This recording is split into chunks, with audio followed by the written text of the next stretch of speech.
Secrétaire, peut-on gagner sa vie? Alors, est-ce qu'il est possible de gagner sa vie quand on veut devenir télésecrétaire indépendante? Oui, c'est possible. Je le fais depuis 18 ans. C'est possible encore plus aujourd'hui avec l'externalisation. C'est une pratique maintenant qui s'est démocratisée et depuis le Covid, c'est encore plus connu. Le mot télétravail a vraiment été développé et a eu tout son sens d'ailleurs. Alors, les entreprises, qu'est-ce qu'elles y gagnent? Elles y gagnent en flexibilité. C'est pour ça qu'elles font appel à des freelances. Ensuite, elles peuvent déléguer tout ou partie de l'administratif. Vous pouvez y aller, vous pouvez aller sur site. Ce que j'appelle sur site, c'est dans leur bureau, ou vous pouvez télétravailler de chez vous. C'est un choix. Soit vous êtes secrétaire indépendante, soit vous êtes télésecrétaire et vous ne faites que du distanciel. Ça aussi, ce sont des mots que l'on a un peu plus appris depuis la période de Covid-19.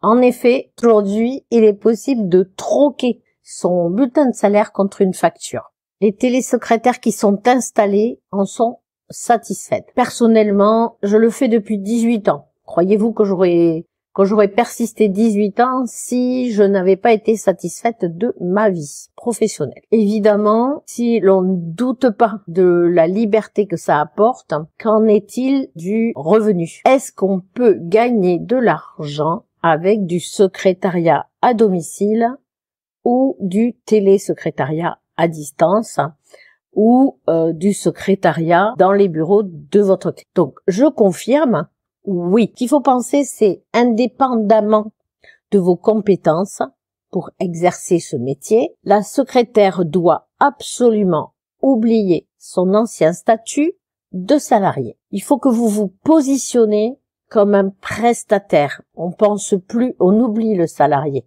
on oublie le patron, on oublie tout ce qui nous rattache au salariat. On est un indépendant. Et comme un indépendant, on est un prestataire de service au service d'un client. C'est pas plus compliqué que cela. Il va falloir être clair sur votre offre de service. Donc, il va falloir établir une offre de service. Mais il faut que cette offre de service, elle soit claire. Que vous soyez capable d'expliquer votre métier et les particularités de votre métier, vos particularités à vous pour vous démarquer de la concurrence et calculer aussi vos tarifs, les défendre, surtout défendre vos tarifs et en plus être surtout force de proposition une fois que vous aurez gagné le client, gagné sa confiance, travaillé avec lui. Surtout, n'hésitez pas à être force de proposition et surtout, le dernier point, soyez réactive.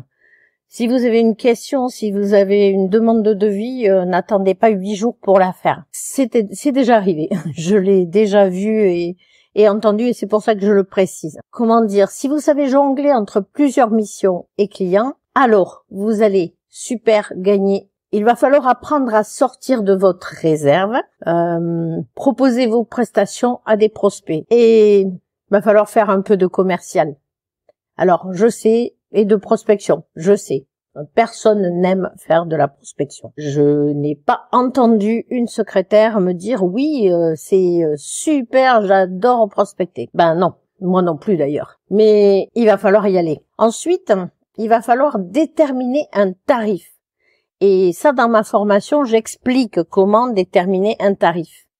Déterminer votre valeur. C'est pas facile. C'est pas une chose aisée. Et c'est pour cela que vous prendrez en compte tous les éléments que j'explique dans ma formation.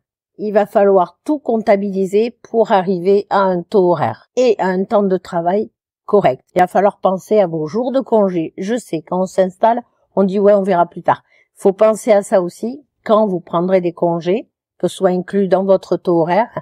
Et il faut aussi penser à tout le travail administratif que vous allez faire et qui ne sera pas fait pour votre client, mais pour vous, votre communication, etc. Il va falloir également que vous appreniez à négocier vos tarifs, car l'idée, c'est de bien en vivre.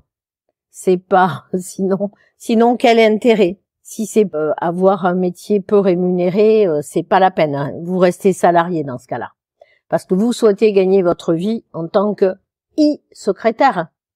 Alors, variez les modes de prestation, développez vos services, hein.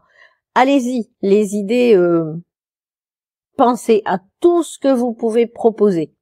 Soyez-en capable, hein. Ayez les compétences de ce que vous proposez. Dites pas oui, je sais le faire et vous allez mettre 3 jours pour le faire. Non. Travaillez dans le secrétariat, donc ça va devenir de toute façon dans le télésecrétariat, indépendant, ça va devenir un métier porteur, forcément. Donc, bonne nouvelle, on va dire. C'est une super nouvelle, c'est en pleine expansion.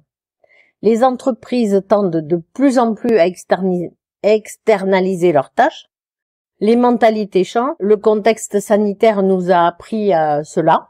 C'est qu'il faut voir autrement. Et moi, je dirais aussi, pensez à la planète et aux bouchons auxquels vous ne participerez pas, aux économies d'essence, de carburant, aux économies de carburant que vous allez faire, hein, à l'usure de votre voiture ou alors au transport en commun que vous ne prendrez pas.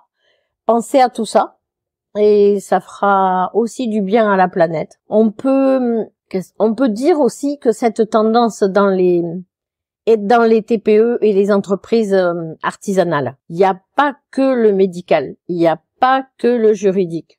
Tous les autres, maintenant, demandent à ce que leur administratif ou leur téléphone ou leur accueil soit géré par une secrétaire à distance ou de temps en temps dans leurs locaux. Moi-même, je travaillais dans les locaux de certains clients. J'y vais 1 fois par semaine et ensuite je ramène les documents et je travaille de chez moi. Tout ce que je peux faire de chez moi avec les logiciels des clients, je le fais de mon domicile. Ceci dit, c'est bien d'avoir un petit contact aussi de temps en temps avec le client et ses équipes. C'est très agréable. Après, si vous n'arrivez pas à communiquer votre offre, si vous n'arrivez pas à communiquer clairement et que ce n'est pas votre tasse de thé, faites-vous aider.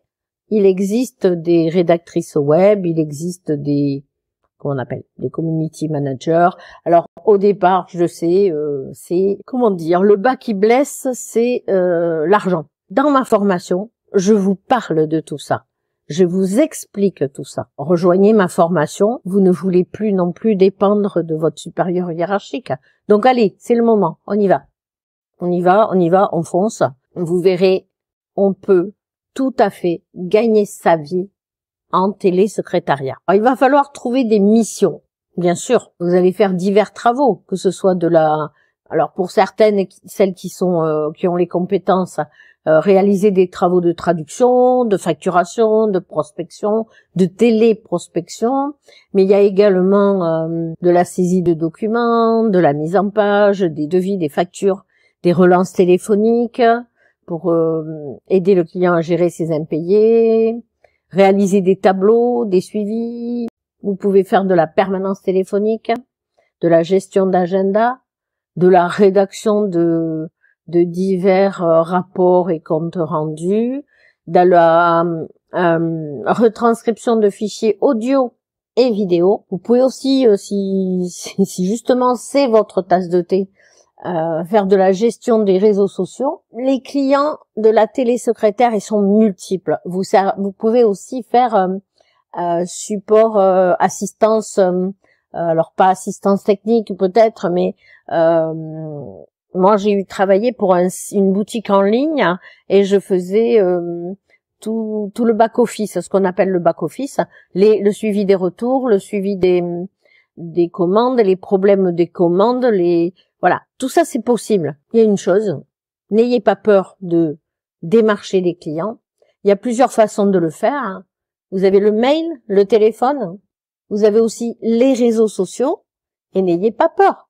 Allez-y, qu'est-ce que vous risquez? Vous voulez vous installer ou pas? Vous pouvez aussi consulter les annonces sur les plateformes sur les divers sites qui proposent vous pouvez aussi proposer vos services sur diverses plateformes. Vous pouvez passer des petites annonces. Vous pouvez en parler à tout le monde, à tous vos réseaux, même vos réseaux perso, parce que quelqu'un connaît quelqu'un qui connaît quelqu'un. Tout simplement. Et soyez persévérante. Dites pas demain je le ferai. Non, non, on y va, on le fait tout de suite. Dans les clients, quoi démarcher? On peut démarcher le BTP, les professionnels de santé, les commerçants, les associations, les avocats, les huissiers, que j'ai pas dit, les collectivités locales aussi, pourquoi pas, les fondations et les organisations non gouvernementales, quoique quelquefois vous pouvez avoir un appel à du télésecrétariat également. Qu'est-ce que je vous dis pour conclure? Oui, on peut gagner sa vie en tant que télésecrétaire. Il faut pas avoir énormément de clients. Si vous en avez trop, vous aurez besoin d'embaucher quelqu'un. C'est peut-être pas votre but. Donc, contentez-vous des missions. Ouais, j'ai oublié. Vous pouvez travailler pour les particuliers, à condition qu'ils ne vous paient pas en CESU. Voilà. Donc, c'est la seule condition. Vous pouvez faire des CV, vous pouvez faire des lettres de motivation, vous pouvez aller faire du classement chez une personne, chez un particulier. Et donc, écoutez, comme conclusion, je vais vous dire, si vous souhaitez vous former à ce métier d'avenir, rejoignez ma formation, créez votre activité de télésecrétaire indépendante, abonnez-vous à ma chaîne pour avoir d'autres conseils, et je vous dis à bientôt dans une nouvelle vidéo.